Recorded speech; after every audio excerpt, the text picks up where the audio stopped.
Olá, prezado aluno, prezada aluna, é um prazer me reencontrar com você aqui no canal do Instituto de Educação Cristã Crer e Ser, para darmos aí continuidade à nossa série de videoaulas sobre apologética cristã.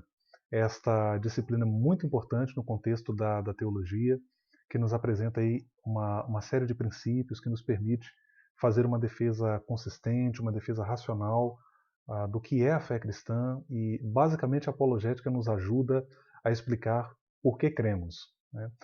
Não apenas em que cremos, mas também por que cremos, né? Então esse é um ponto muito importante em relação à apologética. Eu sou o professor Rony Coser e tenho o prazer de estar com você aqui nesta quinta videoaula, onde nós daremos continuidade e nesta videoaula nós vamos então aí abordar alguns assuntos que são muito importantes no campo da apologética. Como de praxe, como nas 4 videoaulas anteriores, eu coloco na tela para você aí a capa do livro-texto do curso básico de teologia, no caso, a disciplina apologética integra a matriz curricular do curso básico. Você está vendo aí a capa do livro, esse material que inclusive é de autoria do nosso amigo professor Roberto Campista.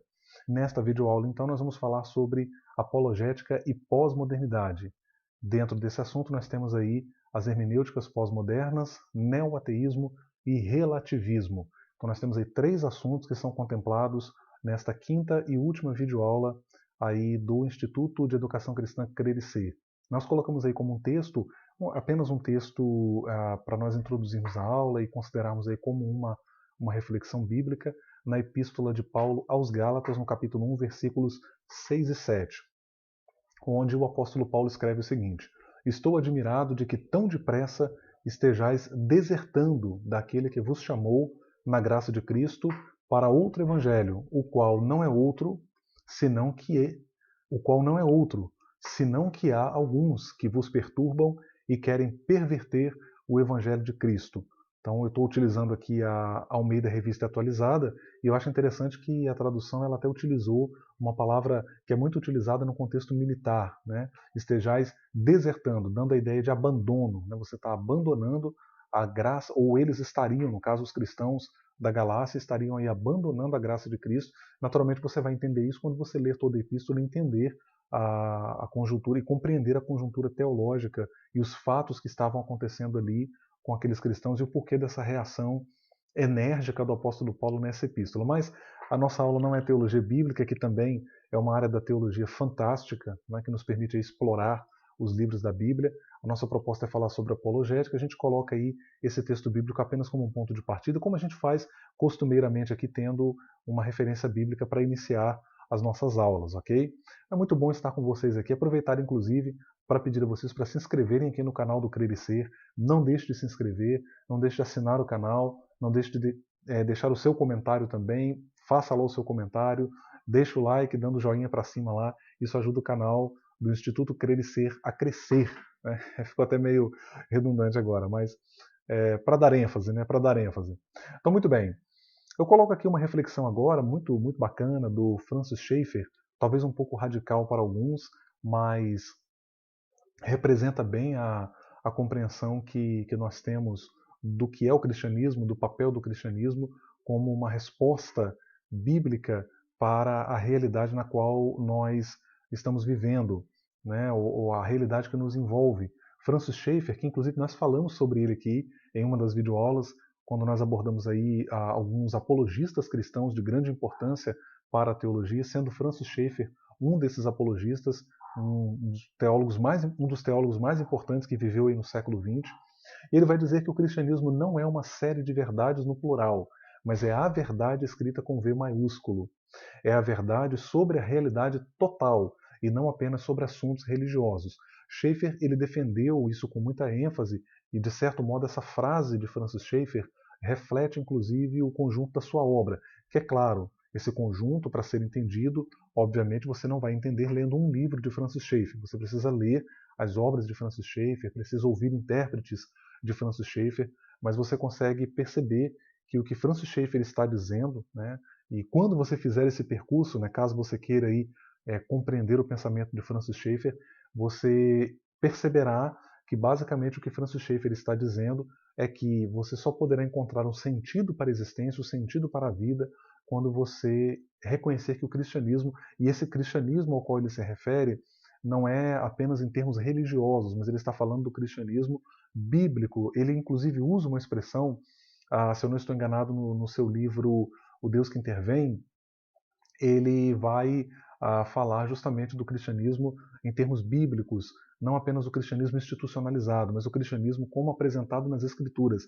E aí ele usa uma expressão interessante, o cristianismo bíblico histórico, né? Aquele cristianismo que emana lá do período apostólico. Então ele vai dizer que esse cristianismo é a resposta realmente para que vai dar sentido à vida humana, que vai dar sentido realmente à existência humana.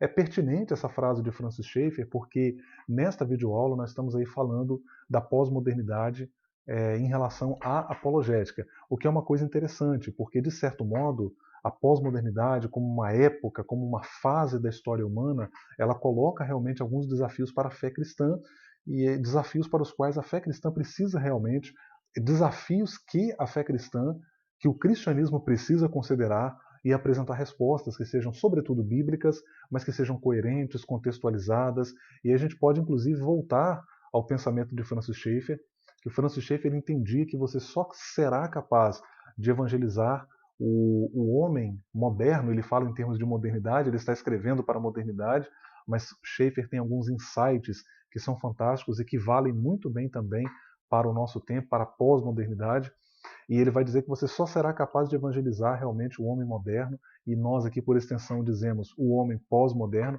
quando você for capaz de falar os mesmos códigos comunicacionais, de entender como ele entende, de compreender como ele compreende, né?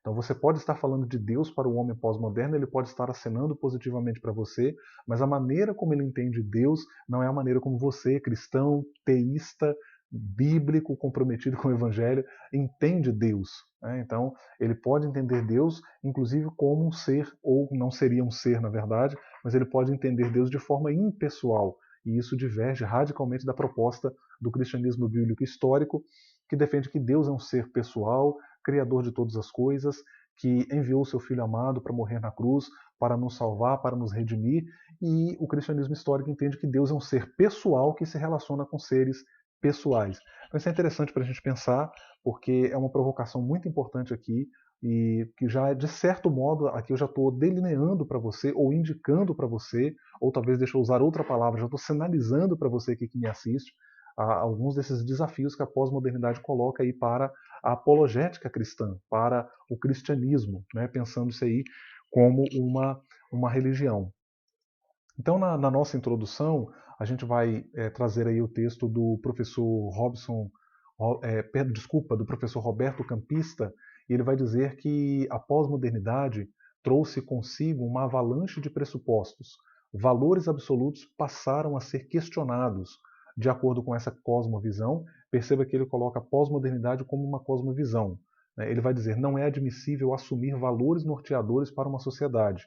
Os valores morais, culturais e religiosos são subjetivos, relativos ao indivíduo ou a grupos particulares. É nesse contexto que discorremos sobre a tarefa da apologética. Então não tem como a gente pensar a apologética cristã hoje, não tem como nós pensarmos uma defesa coerente, racional da fé cristã, sem considerarmos esta realidade que o professor Campista retrata muito bem aqui no seu livro, no seu trabalho, Apologética em Defesa da Fé Uma Vez Dada aos Santos, que é material didático aí do curso básico de teologia do Instituto Crer e Ser.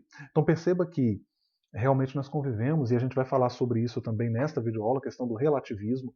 Então você percebe que a verdade ela acaba sendo fatiada, vou usar essa expressão, você tem uma relativização da verdade. E o relativismo, na verdade, ele nada mais é do que uma particularização da verdade. Eu gosto de definir o relativismo nesses termos, né? É claro que do ponto de vista filosófico, essa seria uma abordagem muito parcial, né? Você tem lá o Abagnano no seu famoso dicionário de filosofia, onde ele traz um importante artigo sobre relativismo, você pode ler lá. Então, o relativismo ele pode ser pensado no campo da filosofia, da teologia, a gente pode levar ele para o campo da sociologia, e basicamente a forma como nós estamos abordando ele aqui é um pouco mais específica, no sentido de que na pós-modernidade não se pode falar de uma verdade absoluta que vai orientar a vida das pessoas e que é válida para o conjunto das pessoas. Então isso seria, essa seria na verdade uma ideia amplamente rejeitável. Mas a gente sabe que na prática a aplicação disso, né, essa ideia como vocês estão vendo aqui, ó, deixa eu até pegar o meu pincel aqui para marcar para vocês, ó. Então quando você vê aqui, né, essa ideia de que não é admissível assumir valores norteadores para uma sociedade. Então, a gente sabe que na prática isso não funciona muito bem. Então, toda a sociedade ela se organiza, toda a sociedade ela precisa de uma organização social mínima e via de regra isso passa pela questão da moralidade, isso passa pela questão de valores éticos, né? Então, a ética ela é muito importante nesse sentido. Por mais que a gente reconheça o relativismo como um fenômeno cultural, intelectual, etc., mas o fato é que ele também precisa sofrer contestações. Mas é claro que a nossa videoaula aqui não necessariamente ela vai falar só sobre o relativismo, né?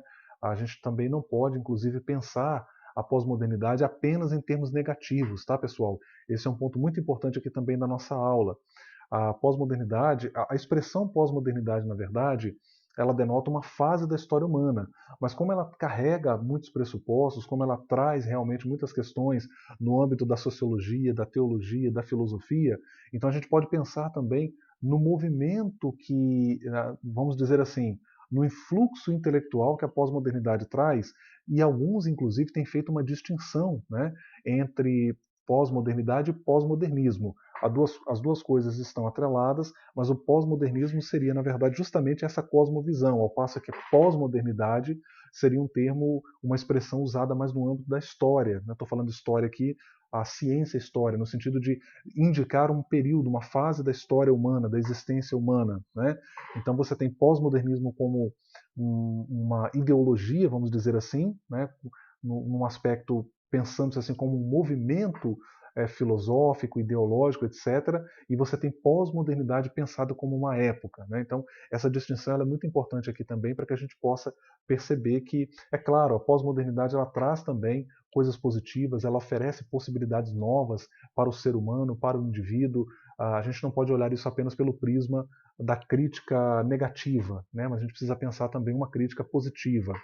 Então, a pós-modernidade, o nosso ponto 1 aí, ela pode ser vista sob o prisma da desconstrução. Você percebe que o autor do material didático ele está abordando um aspecto da pós-modernidade. Ele vai dizer que a pós-modernidade ela lança as suas raízes com as ideias iluministas no final do século XVIII na Europa. Perceba que ele não está dizendo que ela começa, né, necessariamente ali, até porque a primeira vez que o termo pós-modernidade vai ser usado, a expressão pós-modernidade vai ser usada na literatura para se referir a uma fase da história, se eu não estou enganado, isso é na década de 30, com um texto do historiador Arnold Toynbee, quando ele vai usar pela primeira vez essa palavra, e isso ficou então na literatura, né? Mas digamos assim que a base intelectual, conceitual da pós-modernidade, ela começa lá de modo embrionário no iluminismo, né? Esse movimento filosófico que surge aí no século XVIII na Europa, e a pós-modernidade então é subsidiada pela episteme, ou seja, é apoiada pela episteme, palavra grega que significa basicamente conhecimento, né? Então, por conseguinte, na disseminação do conhecimento científico, houve aquele ufanismo iluminista de que a ciência realmente elevaria o homem a uma condição sem precedentes, a um estágio nunca antes experimentado de avanço, de progresso, de crescimento, de desenvolvimento. Basicamente, a ideia de que a ciência resolveria os problemas da humanidade. A gente sabe que na prática isso não aconteceu, né? Na verdade, na prática, nós tivemos aí muitos problemas, inclusive depois do Iluminismo, obviamente, né? Depois do Iluminismo, como as grandes guerras mundiais, 1914 a 1918, Primeira Guerra Mundial, 1939 a 1945, Segunda Guerra Mundial, fora as outras guerras que vão surgindo depois, né? E é toda aquela ciência que o homem construiu do século XVIII para cá, e realmente foi um avanço.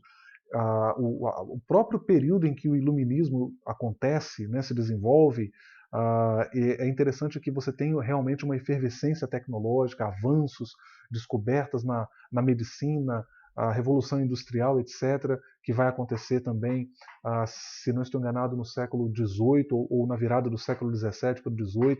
Então você tem realmente avanços espantosos na ciência, e de lá para cá, então, a coisa realmente, nos últimos 250 anos, o avanço foi espantoso, mas é interessante que quando você chega, né, no período da Primeira Guerra Mundial, Segunda Guerra Mundial, início ali do século XX, a primeira metade do século XX, na verdade.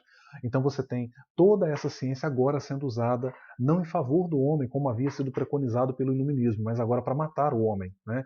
Então a ciência adquirida, a ciência construída agora está sendo usada para exterminar as pessoas, né? Então você tem milhões e milhões de mortos aí na Primeira Guerra Mundial, na Segunda Guerra Mundial. E interessante que o mundo sai da Segunda Guerra Mundial na expectativa de um conflito nuclear, né, de um conflito atômico. Você tem inclusive um filme muito interessante se eu não estou enganado, o nome do filme São 13 Dias que Abalaram o Mundo. Eu estou em dúvida aqui se são 13 dias, mas é nessa direção. Posso estar errando na quantidade aqui dos dias, tá? Mas e esse filme, inclusive, foi protagonizado pelo Kevin Costner. É um filmaço, um filme muito interessante para você assistir, que retrata justamente aquela crise dos mísseis envolvendo Cuba, a União Soviética e os Estados Unidos, né? A União Soviética alocou mísseis nucleares na ilha de Cuba, e esses mísseis, inclusive, se lançados de Cuba para o território americano, atingiriam o país aí, acho que em menos de 15 minutos, talvez bem menos até. Então e aquilo criou uma tensão internacional, realmente foi uma crise gravíssima, se eu não estou enganado, na década de 60. Então retrata muito bem como é que era o clima nesse período, né?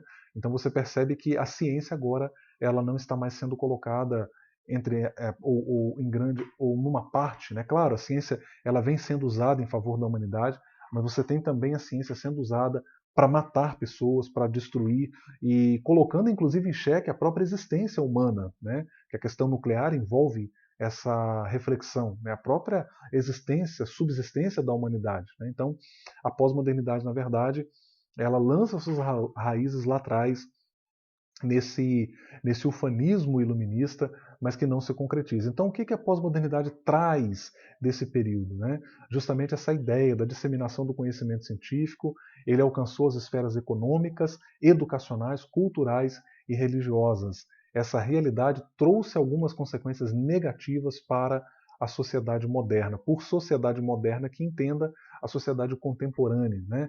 Então, a pós-modernidade ela começa lá naquele ufanismo iluminista e ela traz então disso aí. É claro que, como eu, né, discorri aqui, esse ufanismo ele acabou frustrado, mas a pós-modernidade preservou então elementos aí dessa expectativa, essa confiança na ciência, no conhecimento humano. E aí você então tem também alguns elementos filosóficos que começam também a entrar nessa reflexão e a conduzir justamente a, ao que a gente tem configurado hoje aí como o que eu chamaria aqui então de pós-modernismo, conforme eu expliquei no início da aula, né? E aí, ainda dentro dessa esteira, ou na esteira dessa reflexão, a gente pode falar do neo-ateísmo, que é justamente uma corrente. Podemos falar do neo-ateísmo em termos de uma corrente, vamos dizer assim, ideológica ou de negação da religião, seria uma forma nova de ateísmo, que de certo modo ela está indo também na esteira do pós-modernismo, porque o neo-ateísmo ele se apega muito também à questão da ciência, da pesquisa científica, dos resultados da ciência, a ciência como resposta realmente para os dilemas da humanidade, e você vai ter inclusive cientistas envolvidos com o neo-ateísmo, que seria na verdade uma forma mais militante do ateísmo, né? Então você tem aí nomes importantes como Richard Dawkins, Sam Harris e Daniel Dennett, Christopher Hitchens, que foi um jornalista, na verdade, mas muito conhecido pela acidez da sua crítica à religião. Eu colocaria junto com ele aí o Richard Dawkins, que, na verdade, foi um crítico ferrenho, perdão, é um crítico ferrenho da religião, um biólogo de Oxford, né, com uma formação muito importante. Eu, inclusive, comecei a ler o livro do Dawkins, Deus um Delírio. Então você percebe pelos próprios títulos dos livros dele, ele é bem provocativo, e você percebe que no campo da filosofia a argumentação dele é muito precária, né? No campo da argumentação filosófico-religiosa, vamos dizer assim, a argumentação dele é bem precária, mas até pela formação, até pela influência e visibilidade, ele acaba sendo um nome muito importante nessa questão do neo-ateísmo, né, dessa divulgação da ideia ateísta, e ele acaba sendo bem ideológico. Os defensores dessa corrente, vamos dizer, vou chamar nesses termos aqui, eles acabam realmente sendo assim bem ideológicos, eles acabam sendo realmente bem enfáticos E eles vão produzir, inclusive, algumas críticas que são muito questionáveis e que, em alguns momentos, evidenciam também a fragilidade desse sistema, né? São alguns pontos que tornam frágeis aí os argumentos do neoateísmo, como, por exemplo, justamente essa confiança exacerbada no cientificismo ou no cientismo, né? A ciência responde todas as questões, inclusive para a moralidade. Então você percebe que a própria ciência, em alguns momentos, ela acaba. Você tem cientistas que acabam exatamente por reconhecer que determinadas discussões elas têm que ser feitas no campo da filosofia, né, e no campo de outras ciências que não podem aí discutir essas questões ou que não vão discutir essas questões que são levantadas à luz de observações laboratoriais, à luz de descobertas científicas. Não, a ciência se vê limitada para responder a determinadas questões. Eu me lembro de uma experiência interessante no mestrado, quando eu tive a oportunidade de estudar com o professor Alan Myatt, foi bem interessante. Em um dado momento, ele conversando com ele, o Alan Myatt ficou muito conhecido no Brasil pela teologia sistemática que ele escreveu juntamente com Franklin Ferreira, né? O Franklin Ferreira, que é um teólogo brasileiro. E o Alan Myatt, ele, numa das aulas, no intervalo ali, eu conversando com ele, a gente falava justamente sobre essa coisa de reduzir a mente humana, de reduzir a compreensão que a gente tem de determinados assuntos ao campo da ciência empírica, vamos falar nesses termos, né? E aí ele colocou uma coisa para mim que assim me despertou e eu fiquei realmente refletindo sobre isso. Ele dizia, a gente falava sobre a questão das conexões neurais, etc., essa busca da ciência para entender a mente humana, né? E você tem cientistas que reduzem a mente humana à questão do cérebro, então a mente humana é resultado de conexões neurais, etc, etc. Você tem outros que, por sua vez, dizem, não, eu não vou me posicionar, mas há um limite realmente até onde eu posso afirmar isso. Outros que já vão ser mais categóricos, não, a mente é uma entidade para além do cérebro, né? Então você tem realmente divergências aí de opiniões nesse campo, mas eu achei interessante porque, conversando com ele, ele falou o seguinte: Rony, essa é uma questão também tão filosófica, porque nós estamos agora, justamente agora, pensando sobre isso, né? Então, se são conexões neurais que estão pensando sobre elas mesmas, né? Então, é uma coisa que realmente me levou a pensar, e a gente precisa entender que não, a ciência não responde de fato a todas as questões. Até aquele filme Gravidade, um filme fantástico, um filmaço, com cenas assim extraordinárias. E tem um momento ali no filme, se eu não estou enganado, a atriz se chama Sandra Bullock. Eu normalmente gravo bem o nome dos atores, mas tem alguns momentos que dá um branco, né? Se eu não estou enganado, é Sandra Bullock mesmo. E tem uma cena que ela fala algo muito interessante, né? Quando ela está justamente falando, eles estão ali conversando, os personagens do filme, ela com o George Clooney, né? Os dois protagonizam ali o filme, e tem um momento que ela fala para o Clooney justamente sobre esses limites da ciência. E aí ela vai dizer, ela, olha, não dá para... porque o amor não pode ser explicado pela ciência. Né? O amor não pode ser explicado em termos de troca apenas, porque nós amamos pessoas que já se foram, que morreram há anos, e nós continuamos amando essas pessoas. Então, como explicar isso? E é interessante para a gente pensar essa questão. Né? Realmente, eu fiquei pensando, poxa, é uma coisa curiosa que ela colocou. E o neoateísmo se apega muito, de fato, a essa questão do cientificismo.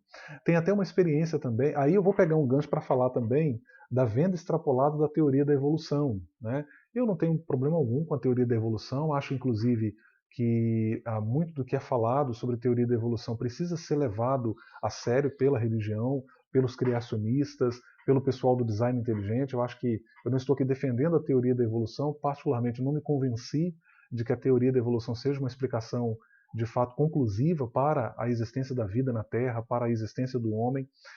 Mas é uma teoria séria, sem dúvida. Alguns até negam que seja uma teoria, mas seja como for, o fato é que ela predomina na academia hoje, na ciência hoje, sem dúvida alguma, ela orienta realmente o pensamento científico no que tange ao campo da biologia, da origem da vida.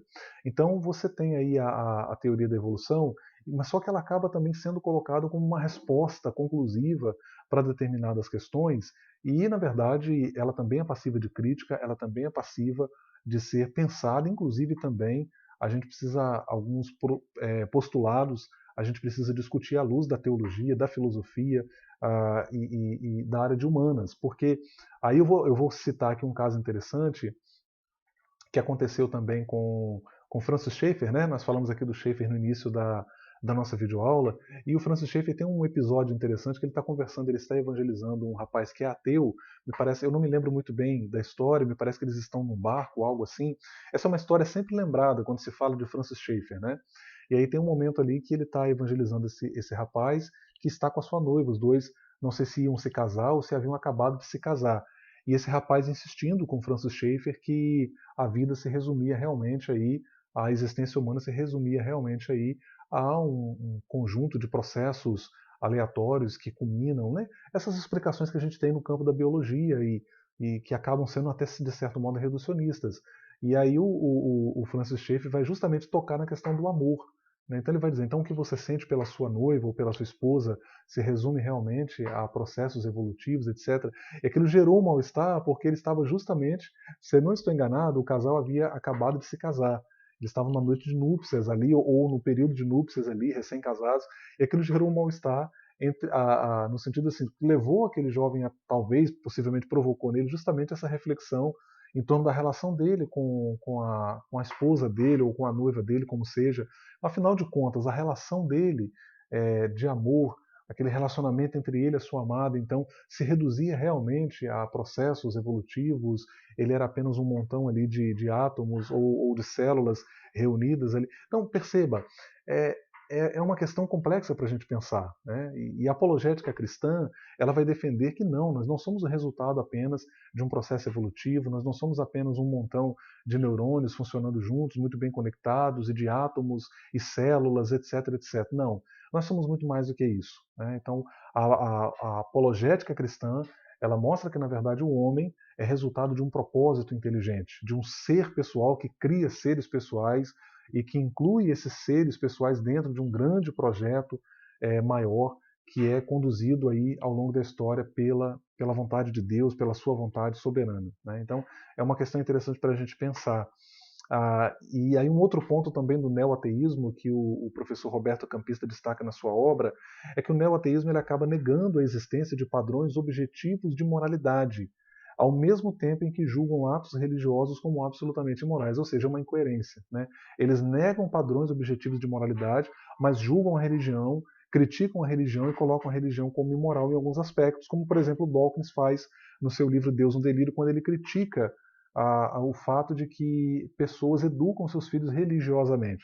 Quando eu li esse argumento, ele criticando isso, fazendo a crítica do ato de per si, né? Quando eu li aquilo, eu falei, mas tá, ele está propondo o que então? Então, se eu vou educar a minha filha na fé cristã eu estou errado, ele que está educando no ateísmo está certo? Qual a explicação para isso? Né? Qual a explicação plausível para isso? Por que ele está certo ensinando o filho dele no ateísmo e eu estou errado ensinando a minha filha no cristianismo? Né? Então são argumentos precários, paupérrimos, que muitas vezes são usados pelos defensores, apesar da grande formação acadêmica, do percurso acadêmico, mas são argumentações realmente paupérrimas que são usadas. Né?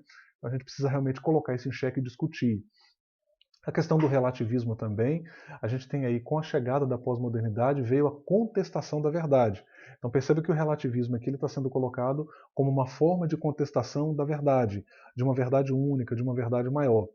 Essa corrente de pensamento, perceba que se eu falar verdade maior aqui, para um ortodoxo pode parecer também uma forma de relativismo, né? Então é interessante essa discussão também, uma coisa também para a gente pensar. Então essa corrente de pensamento ela é imperiosa ao afirmar que não existe verdade, mas verdades. Então são verdades locais, a gente não pode falar de uma verdade absoluta. Né? Então você tem verdades locais conforme cada cultura, conforme cada tradição, etc. Né? Então o relativismo ele é tão prejudicial à fé cristã na medida em que relativiza tudo, inclusive as escrituras e seu autor. Né? Então você tem esse relativismo levado também para o campo da interpretação bíblica. Né? É claro que um outro extremo aqui, pessoal, que a gente deve considerar também, é o extremo e eu tenho falado sobre isso, que é o extremo da absolutização da verdade. Né? Então, se de um lado o relativismo ele é danoso à fé cristã, porque ele não permite a afirmação e a reafirmação da verdade de que Jesus Cristo é o Senhor, de que Ele é o caminho, de que Ele é a verdade, né? Então, isso é um problema, sem dúvida alguma, para a fé cristã, para o que nós defendemos, para o que nós acreditamos, mas em contrapartida, você absolutizar também a verdade não é uma resposta saudável ao relativismo. Eu costumo pensar na verdade como algo maior do que eu, né? Como algo maior do que o próprio cristianismo. e a gente vai tateando, né? Então você tem elementos da revelação divina que nos permite identificar essa verdade, afirmá-la, reafirmá-la, firmarmos-nos em fundamentos, mas ao mesmo tempo é preciso reconhecer que há limites. Então, se o relativismo é um problema, a absolutização também da verdade é um problema seríssimo aí para a fé cristã. Então, a gente conclui aí, né, caminhando aí então para a finalização da nossa videoaula. Eu vou deixar para vocês aqui a referência bibliográfica, né, da obra que nós estamos utilizando, do professor Roberto Carlos Campista Almeida. Eu falo Roberto Campista pela amizade, né? E ele é conhecido também como Roberto Campista, mas na referência bibliográfica o correto é, por isso que você vê aqui em alguns momentos, ó, deixa eu até voltar aqui que eu coloco só Almeida, tá vendo? Ó? É porque é a forma de citação correta, né? Mas é o professor Roberto Carlos Campista Almeida, de Almeida, né? Então o título da obra é Apologética em Defesa da Fé, uma vez dada aos santos, que você já tem, né? Você que é aluno no núcleo presencial ou que estuda à distância, aí com o Crer e Ser você já tem acesso à obra, tá bom? Como de praxe também, pessoal, eu vou terminar aqui a videoaula deixando os contatos aí que também estão na descrição do vídeo. Você tem seja no Facebook, seja aqui no canal do YouTube do Crer e Ser, você tem os contatos aí da nossa amiga Priscila, que é administradora do Instituto Crer e Ser. Você tem o número de telefone, você tem o e-mail institucional, isso fica na descrição. Se você tem interesse de abrir uma turma, entre em contato aí com a Priscila. Se você tem interesse de estudar à distância com o Instituto Crer e Ser, entre em contato também com a Priscila, ela vai te orientar, vai fazer o passo a passo com você, e tenho certeza que o Instituto Crer e Ser aí será uma bênção na sua vida, para você que ainda não estuda conosco, é claro, né? E para você que já estuda aí com o Instituto Crer e Ser, eu estou aqui como professor convidado, né? E agradeço aí ao casal Mariana e Priscila pela oportunidade de colaborar com esse grande projeto. E você que ainda não é matriculado, está assistindo o vídeo aqui no canal, inscreva-se aí, entre em contato, faça já sua matrícula e seja um aluno do Instituto de Educação Cristã Crer e Ser. Deus abençoe você, foi um prazer ter estado aqui nesta última videoaula de apologética. Espero que nos encontremos aí em outras disciplinas, compartilhando conhecimento, conhecimento para a vida, conhecimento para o serviço cristão, conhecimento para o próximo, né? O conhecimento precisa ser compartilhado, e que Deus abençoe você ricamente em Cristo Jesus.